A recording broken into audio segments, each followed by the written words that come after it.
Our next big story was first on WPRI.com. Providence Mayor Jorge Elorza is calling for the restructuring of the school department's central office.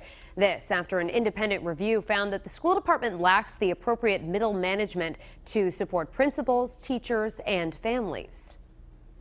And joining me now in studio for more in-depth coverage is WPRI.com reporter Dan McGowan. Dan, thank you for being with us. Thanks for having me. So if you could, just explain some of the key findings first for us. Yeah, sure. So the biggest thing to know is that basically what they believe is that there are too many kind of low-level employees, support and clerical workers, think secretaries, think people kind of, processing paperwork and things like that. And what they really want are more policy analysts and data analysts that can kind of drive the district forward in terms of education reform and things like that. So how difficult would it be for them to implicate these recommended changes? Sure, it's very difficult. Here's why.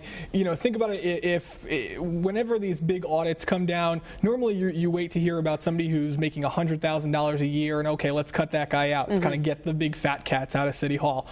In this case, we're talking about low-level employees, $35,000, $40,000 a year employees. There's a lot more pressure on you, and there's a lot more pressure from the city council, things like that. So it takes a lot of, political willpower to get this done. Now, we do know that Providence Superintendent Dr. Susan Lucy just announced her resignation. Does this audit have anything to do with that? Do we know? No, it doesn't appear to be that way in any way. In fact, the audit actually praises her leadership, and it says until recently they've had this great leadership team in place.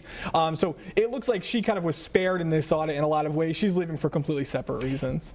Any, reaction from members of the school department? Were they surprised by this? Are they totally blown back by the recommendations? No, I think they were. I think that they kind of knew this was coming. There was an audit, a similar audit a couple of years ago that kind of said the exact same thing. They just never got anything done. And so now the question is, will they actually move forward? And how long will this take for them to do it? They think anywhere between 4 and 10 years, obviously 4 being on the much more aggressive side. All right, WPRI.com reporter Dan McGowan, thank you so much. Thank you.